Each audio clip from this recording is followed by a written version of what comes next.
नमस्कार दोस्तों, आप देख रहे हैं बिहार की सुर्खियां। अगले 10 मिनट में जानेंगे बिहार की शिक्षा, रोजगार, सड़क सुरक्षा और आपके जिले और इलाके की सबसे बड़ी और सबसे जरूरी ताजा खबरें। पर खबर शुरू करने से पहले आप बिहार के किस कोने से देख रहे हैं, कमेंट में जरूर लिखिए। वीडियो को लाइक और चैनल को सब्सक्राइब जरूर करें। देखिए आज की 50 बड़ी खबरें।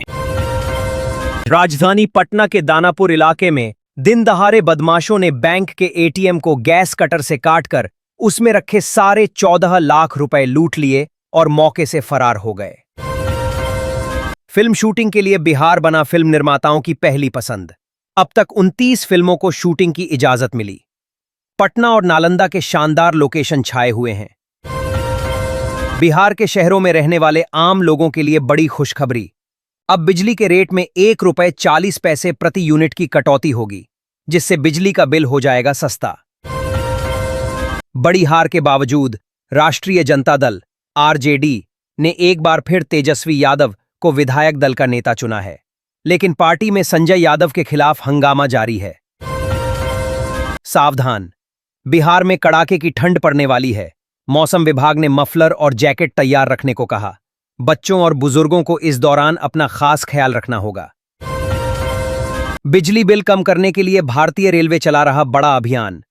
पूर्व मध्य रेल के कई बड़े स्टेशनों और पटरियों पर जल्द ही सोलर पैनल लगाए जाएंगे। मुख्यमंत्री नीतीश कुमार ने राज्यपाल को अपना इस्तीफा सौंप दिया है और अब 20 नवंबर को बिहार में नई एनडीए सरकार का शपथ ग्रहण समारोह होने की पूरी तैयारी है। बिहार बोर्ड ने 10वीं और 12वीं की परीक्षा के लिए सख्त नियम बनाया। सिर्फ वही छात्र बोर्ड परीक्षा में बैठ सकेंगे जिनकी हाजिरी उपस्थिति 75% होगी। रोहिणी आचार्य के बाद अब लालू यादव की 3 और बेटियां दिल्ली के लिए रवाना हुईं। राबड़ी आवास हुआ खाली। परिवार में भूचाल की खबरों ने पकड़ा जोर। पटना में अब बनेगा world class international cricket stadium. 500 crore के भारी भरकम बजट के साथ बिहार क्रिकेट एसोसिएशन ने जल्द ही निर्माण के लिए टेंडर जारी कर दिया है। खगड़िया में एक आरोपी को पकड़ने के लिए पुलिस ने नया तरीका अपनाया। पॉक्सो एक्ट के आरोपी के घर बैंड बाजे के साथ पहुंचकर पुलिस ने नोटिस चिपका दिया। फर्जी आधार कार्ड बनवाकर बिहार में 2.5 महीने से रह रहा बांग्लादेशी घुसपैठिया गिरफ्तार। एसएसबी ने पूछताछ शुरू की ताकि उसके पूरे नेटवर्क का पता चल सके। नीतीश कुमार ने मुख्यमंत्री पद से दिया इस्तीफा। अब 19 या 20 नवंबर को बिहार में नई एनडीए सरकार का शपथ ग्रहण समारोह पटना के गांधी मैदान में भव्य तरीके से हो सकता है।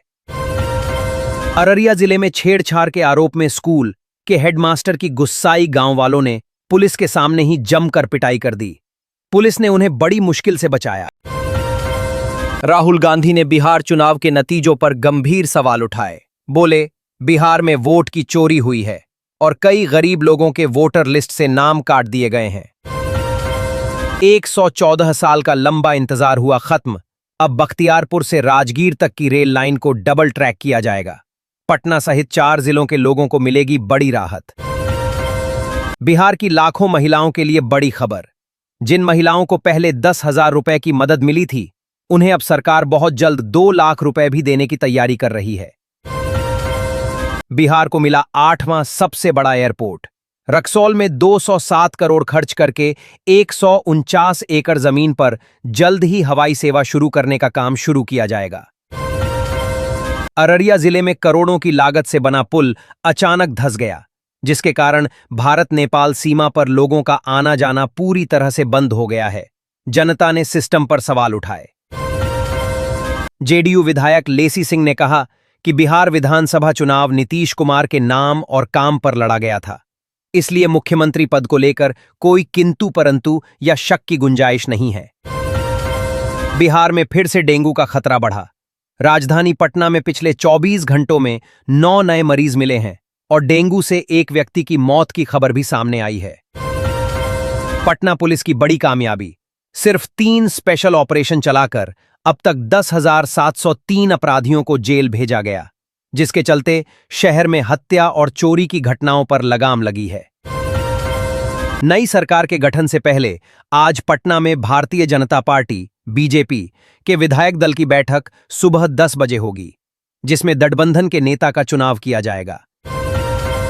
पटना के बीटा स्थित ईएसआईसी अस्पताल में ओपीडी सेवा पूरी तरह से बंद। 6 महीने से सैलरी न मिलने के कारण नाराज 118 डॉक्टरों की टीम ने काम रोककर धरना दिया।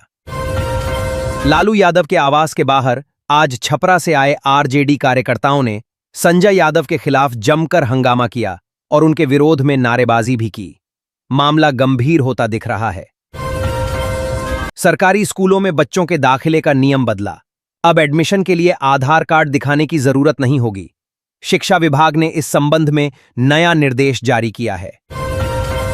धान खरीद पर बड़ी खबर।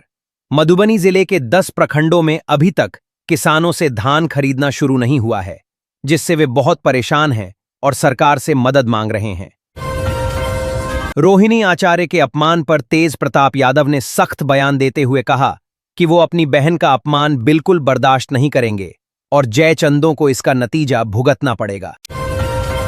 शहर के चौक चौराहों पर ई रिक्शा चालकों की मनमानी से लग रहा भयानक जाम। बेतरतीब तरीके से खड़े होने के कारण पैदल चलने वालों को भी हो रही है भारी परेशानी। किसानों के लिए आई बड़ी खुशखबरी। पीएम किसान योजना की 21वीं किस्त हुई जारी। सीधे बैंक खातों में 2000 रुपए पहुंचना शुरू। ऐसे चेक करें कि आपको पैसा मिला या नहीं। राजस्व विभाग ने शुरू की बड़ी पहल। अब आम लोगों को सरकारी सेवाएं देने के लिए अंचल कार्यालयों में वीएलई को 2 दिवसीय प्रशिक्षण कार्यक्रम दिया जा रहा है। गरीबों को घर बनाने के लिए 1,20,000 रुपए की मदद। पीएम आवास योजना के तहत लाभार्थियों की नई लिस्ट इसी महीने के अंत तक जारी की जाएगी।